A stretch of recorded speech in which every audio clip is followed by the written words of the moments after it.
Have you ever wondered why love today feels more like a game than a connection? Why men who once swore they would never beg end up chasing attention through screens, refreshing messages, waiting for replies that never come?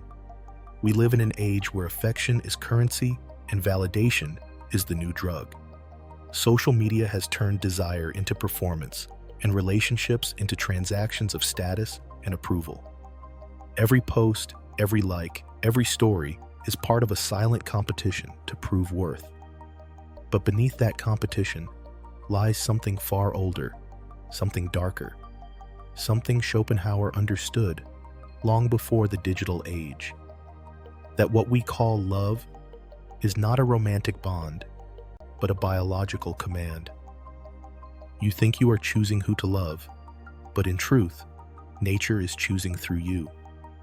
You believe you are looking for a partner, but the will, that blind force of life, is simply using you to reproduce itself. And once it gets what it wants, it discards your peace and leaves you craving again. We have mistaken stimulation for intimacy, attention for affection, and validation for value. Men scroll through endless faces, convincing themselves that abundance means control, when in reality, they are more enslaved than ever. Every match, every message, every fleeting glance only deepens the illusion that fulfillment lies outside.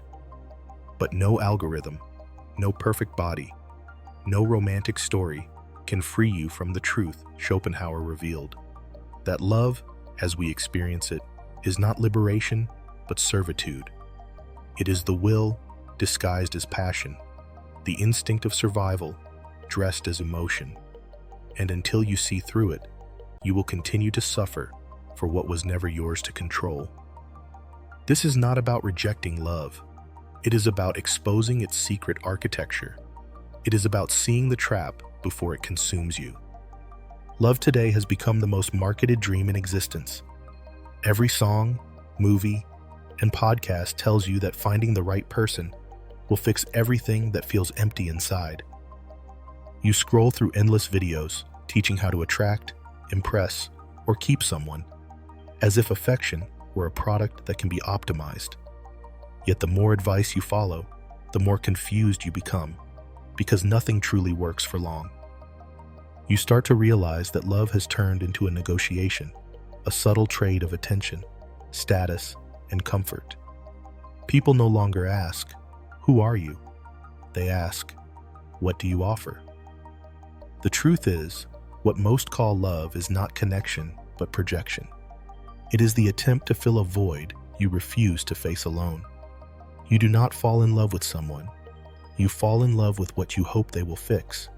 And when they cannot, you call it disappointment. But in reality, it is just the illusion breaking. In the modern world, love has adapted but not evolved. It hides behind dating apps, romantic aesthetics, and relationship goals. But the structure is the same as it has always been. A desperate attempt to escape loneliness by merging with another person. That is why people keep repeating the same emotional story with different names and faces. It is not love that keeps breaking. It is the expectation that love will save you from yourself. You mistake chemistry for destiny and desire for truth. But no relationship can carry the weight of your unhealed emptiness. The illusion of love is not that people deceive you. It is that you deceive yourself. You chase completion in others because you have never dared to face the incompleteness within. And that illusion is where the real trap begins.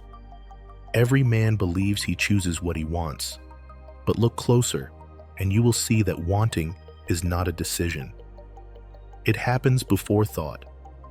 You can be focused on your goals, disciplined with your time, clear about your values, and yet the moment desire appears, everything bends around it.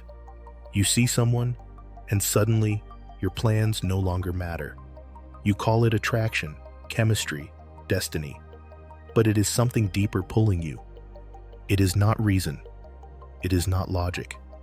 It is the same invisible force that drives hunger, survival, and competition. It whispers that you are in control, while it quietly directs every move. In truth, you are not choosing to desire. Desire is choosing you. It does not care about your peace. It only wants continuation. That is why even the smartest men lose their clarity when desire appears. It is not weakness. It is the nature of the drive that lives beneath thought. In today's world, this force hides behind modern rituals. The gym becomes a battleground for attraction, disguised as self-improvement. Career ambition becomes a coded form of status signaling. Even success, the thing most men chase, is often only a strategy to be seen as desirable. You tell yourself you are doing it for purpose, but deep down, it is still the same instinct, demanding recognition, validation, and dominance. You are not chasing the person. You are chasing the feeling of being chosen. This is the will behind desire, the engine that feeds the illusion of control while feeding on you. It does not stop when you achieve, win, or love. It only moves to the next target. And until you see it for what it is, you will mistake your inner compulsion for passion and your slavery for freedom. Most people believe they are chasing love, but in truth, they are being led by something far older than emotion. Nature does not care about your happiness. It only cares that the game continues. Every feeling of attraction, every spark of connection, every promise of forever is a trick designed to make you participate. You think you are choosing, but you are only answering the call that has existed since the beginning of life. It convinces you that what you feel is personal, that your desire is unique, when in reality, it is the same ancient script being played through you. You are not in love with a person as much as you are under the influence of a biological mission disguised as romance. Nature hides its real purpose behind beauty and emotion, so you will never resist it. It tells you this is love, but it is really continuation. In the modern world, the deception has only become more sophisticated. The promise of connection is everywhere. From dating culture to the entertainment you consume, everything feeds the illusion that fulfillment is found in union. Companies sell perfumes, clothes, vacations, and lifestyles built around the idea of attraction. But what they are really selling is the same biological dream in high definition. You are surrounded by signals that remind you of what you lack, so you keep chasing what nature programmed you to want. This is why desire never ends. You satisfy one craving, and another appears. You call it chemistry, but it is nature whispering that the mission is not done. The deception is not outside you. It is within you.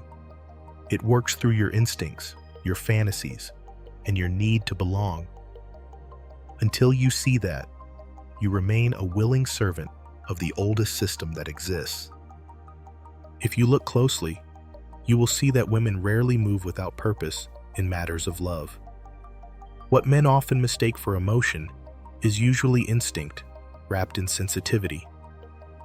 A woman's choices, her attractions, and even her silences are guided by an ancient intelligence that works beneath awareness. In the same way that men chase admiration, women seek security, not always financial, but emotional and social. This is why confidence matters more than words, and stability matters more than passion. The modern world may have changed the surface of relationships, but not the structure beneath it. The instincts that shape survival are still active, only now they wear modern clothes. A woman who values independence still wants to feel safe with the man she chooses, not because she is weak, but because her nature measures risk before surrender. That is why indifference attracts her more than desperation, because the calm man signals safety, while the anxious one reveals instability. You can see this everywhere if you pay attention. In workplaces, social circles, and even casual interactions, women respond not to who speaks the loudest, but to who moves with grounded certainty. Men who think they can impress through material displays or empty confidence misunderstand the game. Women are not just looking at what you show, they are feeling who you are. They sense weakness faster than words can cover it. They read tone, energy, and presence with precision. What you call mystery in their behavior is often strategy in disguise. This is not manipulation. It is survival learned through generations, and the man who refuses to understand it becomes predictable, while the man who sees it clearly stops competing for approval and begins to see the deeper structure of attraction itself. Every man at some point believes he can win love through effort. He thinks if he works harder, becomes more successful, looks better, or says the right things, he will finally be chosen. This belief is what keeps him trapped. From a young age, men are taught that achievement earns reward, and they carry that same logic into relationships. But love does not follow the rules of merit. You can be everything you are supposed to be, and still feel invisible to the one you want. That is when frustration turns into confusion. You begin to believe something is wrong with you, when in reality, you were playing a game that was never about fairness. Desire is not rational, and attraction is not a transaction. Yet modern men treat it like one. They calculate, analyze, and overthink, believing that strategy will replace authenticity. The more they chase control, the further they fall from clarity. You see it everywhere now. Men shaping their identities around validation, tailoring their values to what they think women want. They overcommit, overinvest, and lose themselves in the pursuit of being enough. They confuse attachment with connection and possession with intimacy. And when the illusion collapses, they either become bitter or numb, repeating the same cycle with new faces. The delusion is not in wanting love. It is in believing it can complete you. Most men do not want love. They want relief from the emptiness they carry. That is why they give too much and expect peace in return. But no woman, no relationship, no affection can fill a void that comes from not knowing yourself. Until a man learns to face that truth, he will keep chasing approval while calling it love, and the same story will repeat under different names. The moment you depend on someone to feel at peace, you lose control of your own life. What begins as comfort slowly turns into anxiety. You start checking, waiting, and hoping for reassurance. Every silence feels like rejection. Every change in tone feels like danger. This is not love anymore. It is attachment disguised as care. In today's world, where constant contact is possible, this dependency grows stronger.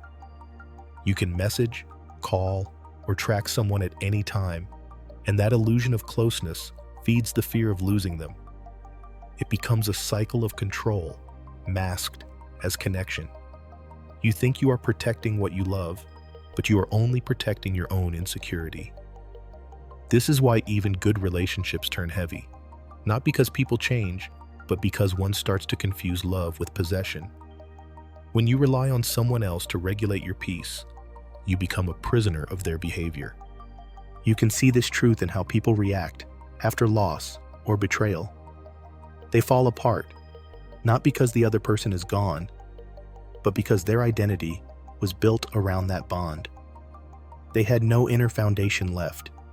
They mistake absence for emptiness because they never learned how to stand alone. Attachment is not affection. It is fear wearing the mask of devotion. It says, "I cannot live without you," when what it really means is, "I do not know how to live with myself." This is why the same pain repeats with different people. You are not breaking because of them. You are breaking because you keep outsourcing your sense of self. Until you learn to sit in solitude without collapse, love will always feel like survival. Freedom begins when you no longer need someone to make you feel whole. Most people do not notice how much of their behavior in relationships is built on quiet manipulation. It is not always loud or obvious. It shows up in small things, in the pauses, in what is withheld, in how people test each other without ever saying it. You act distant to gain attention.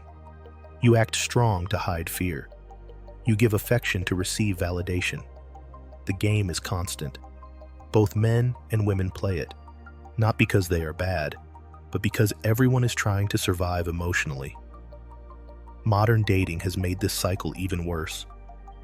People study behavior like strategy, reading advice on how to be wanted, how to stay mysterious, how to gain leverage.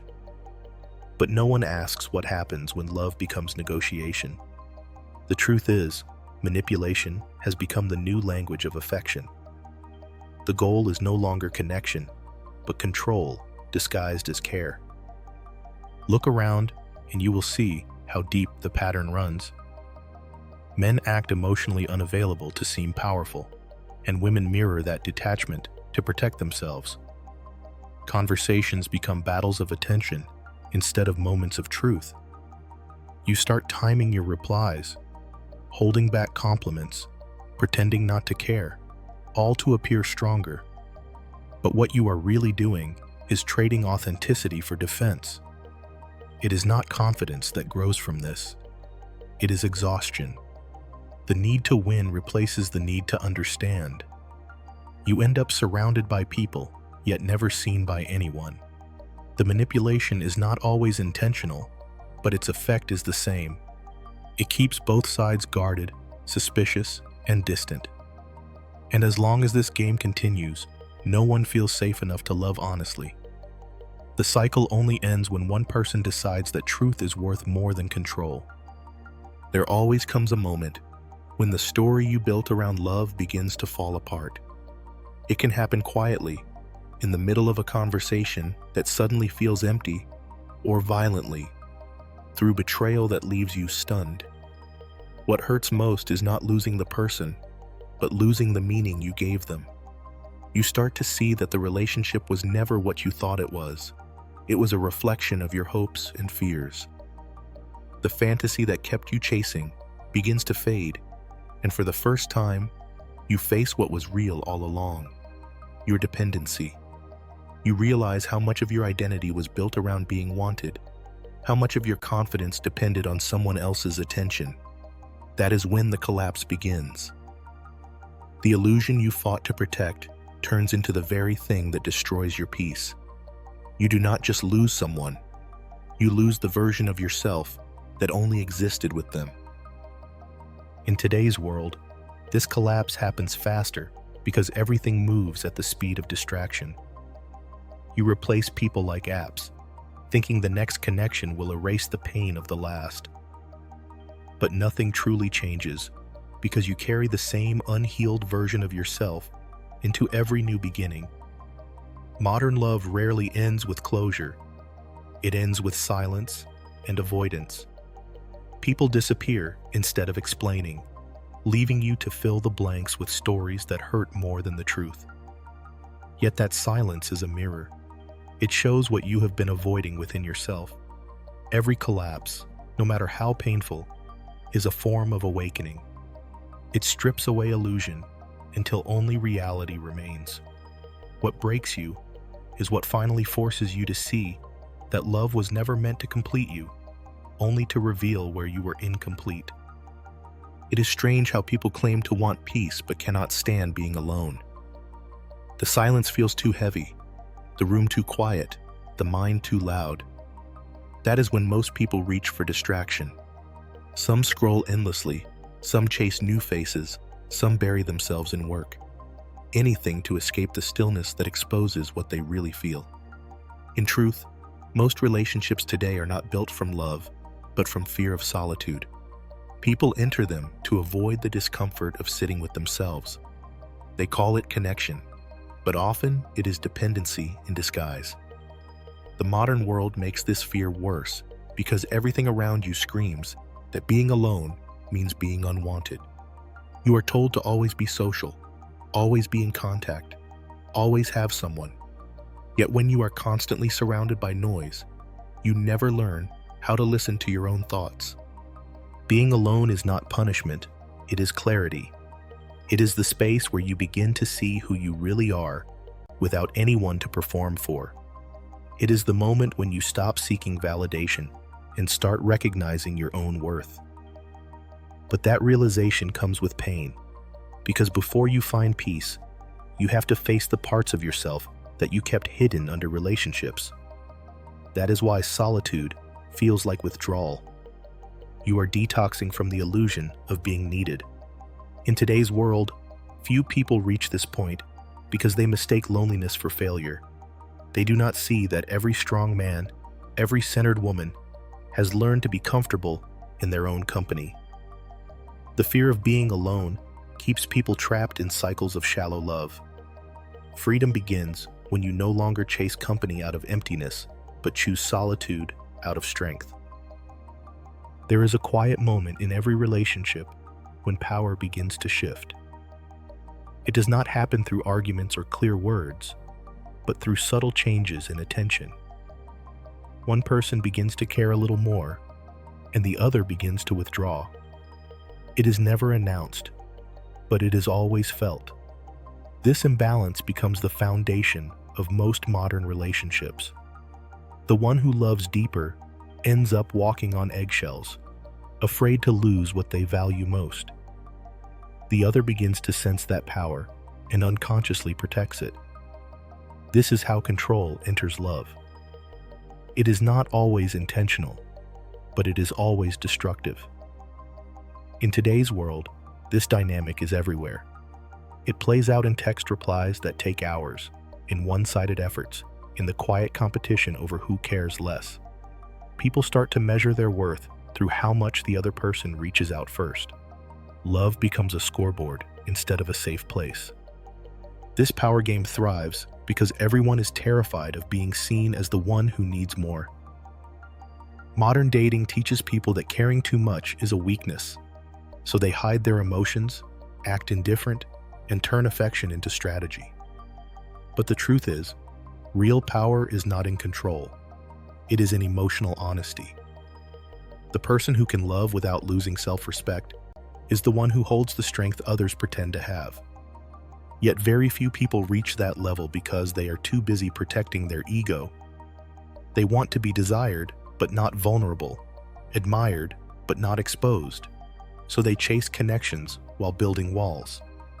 The silent power shift continues because no one dares to stop the game.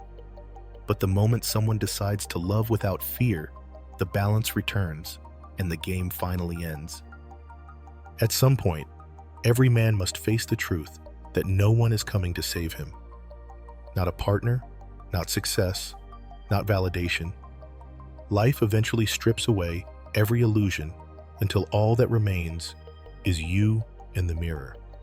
The relationships that once defined you, the people you tried to impress, the opinions you chased, all of it fades when you realize that peace cannot be borrowed. In the noise of modern life, men are taught to chase everything outside themselves: attention, money, approval. But very few are taught how to build a relationship with their own mind. That is why so many feel lost when things fall apart. They know how to pursue, but not how to reflect. They know how to chase, but not how to sit still.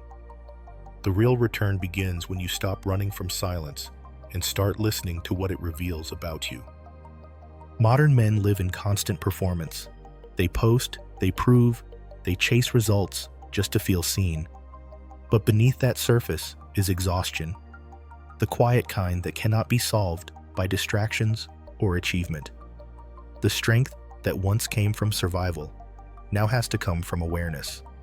It is not about giving up on love, but about learning to meet it as a whole man, not a broken one looking for repair. You start to understand that true stability is not found in being wanted, but in being grounded. The world will keep trying to pull your attention away, but at the end of every noise, you will still return to yourself. That is where every journey ends, in the place you tried hardest to avoid. Because in the end, the real question is not who will love you next, but when will you finally start respecting yourself?